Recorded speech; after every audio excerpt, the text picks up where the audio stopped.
novembre 1992, après de nombreuses années d'une vie chaotique, Debra épousa Tony Pickman, l'homme qui allait lui apporter le bonheur qu'elle espérait. À ce moment-là, la jeune femme était déjà enceinte de 3 mois. Et comme les jeunes mariés prévoyaient de fonder une famille, ils cherchèrent une maison assez grande pour accueillir leurs 3 chats, leur chienne Sacha et leurs futurs enfants. Après plusieurs visites infructueuses, l'un des frères de Tony leur signala une propriété à louer à Atchison, au Kansas. La maison, qui était la plus ancienne du quartier, avait besoin d'un bon coup de peinture, mais elle dégageait une impression de calme et elle répondait à leurs critères. Le 31 décembre 1992, Tony, Debra, Sacha et leurs 3 chats emménagèrent dans la maison. Peu après leur arrivée, une multitude de petits incidents étranges se produisirent. Mais sur le moment, ils n'y prêtèrent guère attention. Peu de temps après leur arrivée, Sacha se mit à aboyer et à montrer des dents, en direction de la chambre d'enfant. Tony tenta de la calmer, l'incitant à le suivre, mais elle refusa de bouger pendant plusieurs minutes, continuant à grogner. La chienne se comporta ainsi à plusieurs reprises, toujours au même endroit. Puis brusquement, au bout d'une semaine, elle ne montra plus aucun signe d'hostilité. Quelques semaines plus tard, alors que Debra et Tony regardèrent la télévision blottis l'un contre l'autre, la lumière du plafonnier s'affaiblit lentement jusqu'à devenir une lueur vacillante. Puis brusquement, quelques minutes plus tard, elle retrouva son intensité habituelle. Au cours des jours suivants, comme le même phénomène se répétait, Tony vérifia l'interrupteur, puis changea les ampoules et les fusibles, fit venir un électricien. Mais ce fut en vain. Un soir, alors que l'intensité des ampoules faiblissait une fois encore, il dit en plaisantant « C'est un fantôme ». À ce moment-là, la lumière sembla se figer et un rire nerveux lui échappa. Durant son enfance, Tony avait été témoin d'un phénomène inexplicable et depuis il était terrifié par tout ce qui touchait au surnaturel.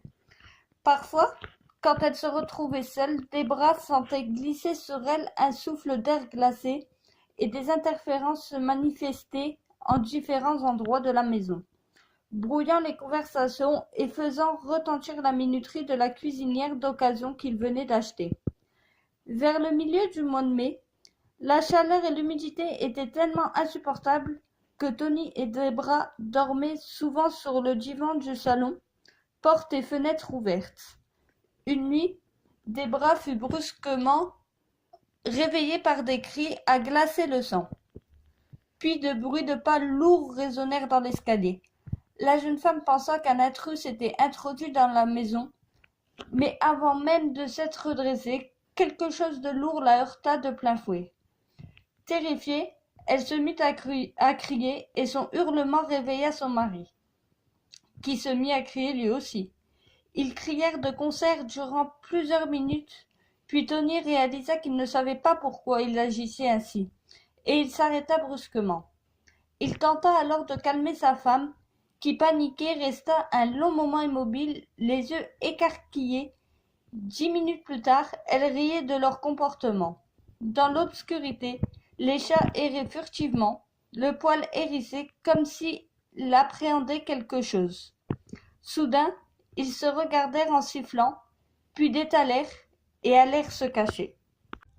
Lorsque Debra et Tony ramenèrent Taylor de l'hôpital, le bébé se réveillait souvent la nuit. Leurs proches leur donnèrent 1000 conseils. Ils dévorèrent des livres et des articles de magazines, mais tous en arrivaient à la même conclusion. Soyez patients. Comme la situation ne semblait guère s'améliorer, Karen, la sœur de Debra, proposa de venir les aider.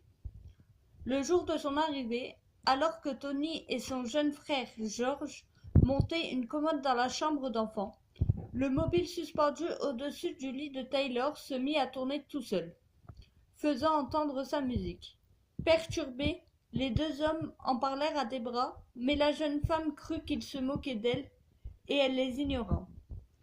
Une semaine plus tard, le 25 juillet, le couple passa l'essentiel de leur journée dans la famille de Tony. rentrant chez eux en soirée, mais quand ils voulurent ranger les affaires de Taylor dans sa chambre, ils s'aperçurent que tous ces animaux en peluche avaient été disposés dos à dos sur le plancher, formant une ronde au milieu de la pièce.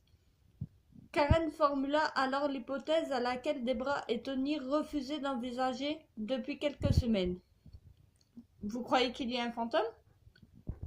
Immobile au seuil de la porte, ils observèrent en silence les peluches posées sur le sol, mais ils ne s'enfuirent pas.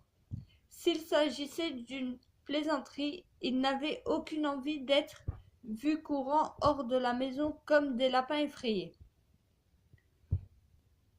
Tony, qui avait besoin d'un avis objectif, téléphona alors à son frère Larry et lui décrivit les curieux phénomènes qu'il avait observés depuis leur emménagement dans leur nouvelle maison.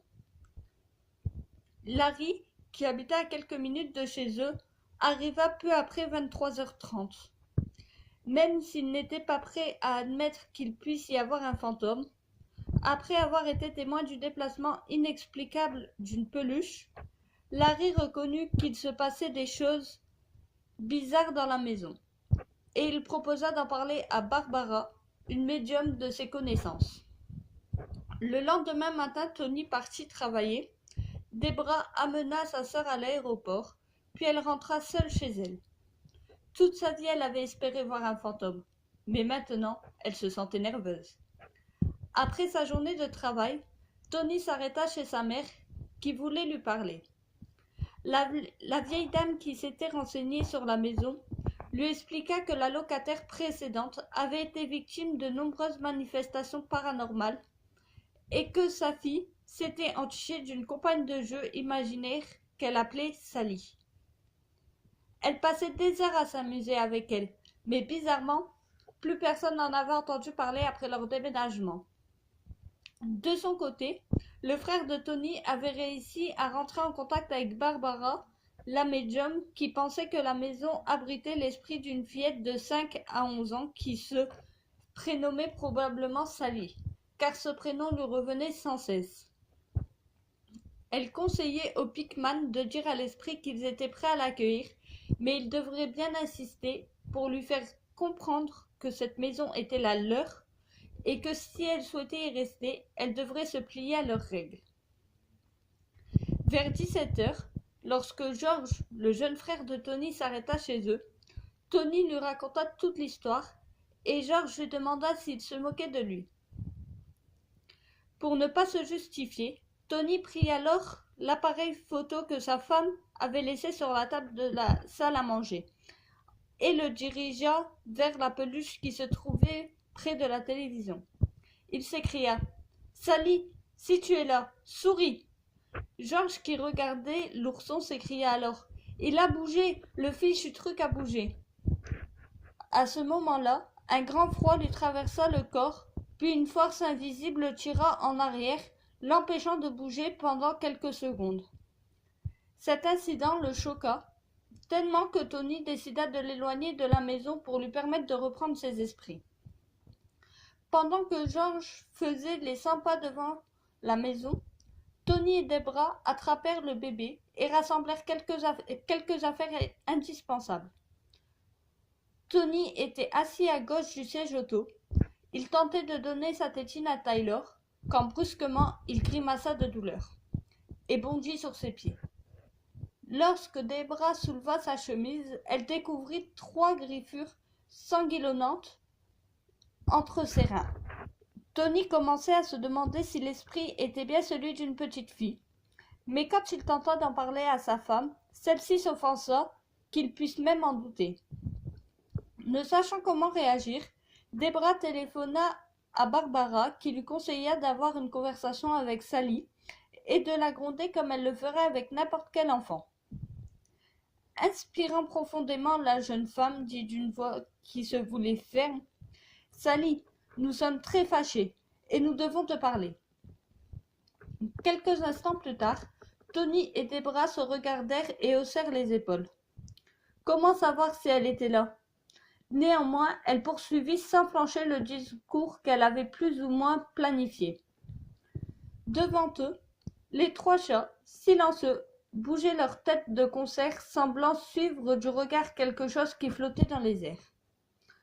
Au plafond, les cordons du ventilateur se balançaient alors qu'il n'y avait pas le moindre souffle de vent. Comme Debra arrivait à la fin de son monologue, le téléphone se mit à sonner. Après réflexion, Barbara souhaitait venir sur place pour s'assurer de l'exactitude de ses interprétations et un rendez-vous fut fixé pour le lendemain. Quelques instants plus tard, prise d'une inspiration subite, Debra proposa à Sally de lui laisser des crayons de couleur et du papier afin de leur permettre de communiquer. De par son expression, Tony semblait qu'elle était folle. Sur la photo qu'il avait prise quand l'ourson avait bougé, apparaissait une forme floue qui allait se montrer à de nombreuses reprises. Une forme qu'il trouvait de plus en plus inquiétante, mais qui semblait émerveiller sa femme. Le lendemain matin, Debra entreprit des recherches sur la maison. Au cours des semaines qui suivirent, elle éplucha de nombreux documents officiels, mais malheureusement, aucune enfant nommée Sally ne semblait avoir vécu dans la maison et encore moins y être décédée. Lors de sa visite, Barbara parvint à établir le contact avec l'esprit, qui lui répondit, empruntant la voix et le langage du jeune enfant. La petite fille, qui disait avoir 7 ans, considérait Tyler comme son petit frère.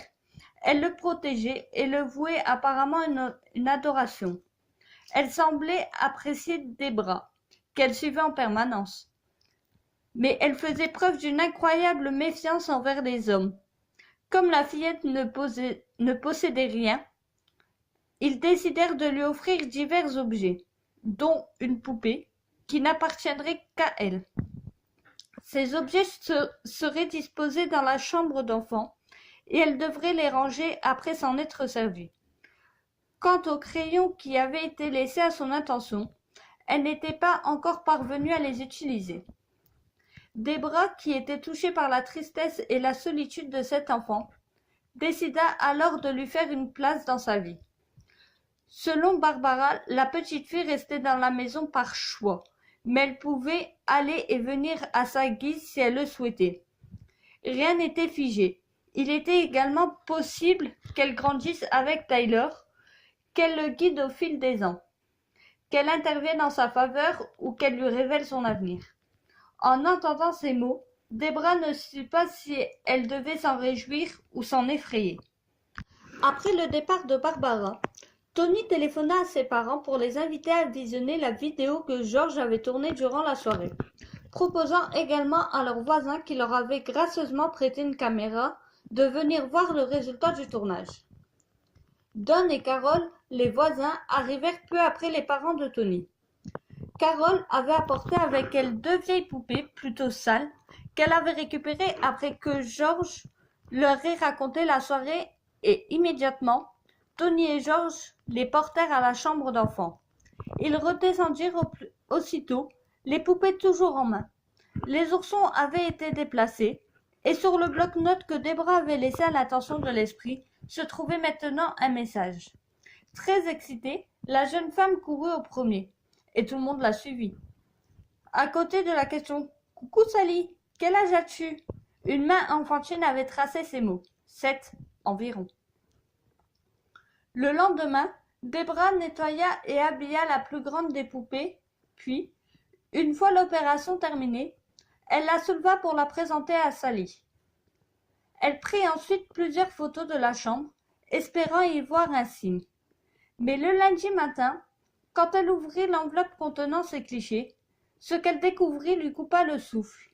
La première photo montrait les poupées assises dans un coin de la chambre, et juste devant elles se trouvait un tourbillon bleu, sombre et menaçant, qui obscurcissait presque toute l'image. Horrifiée, Debra ne pouvait quitter l'apparition des œufs.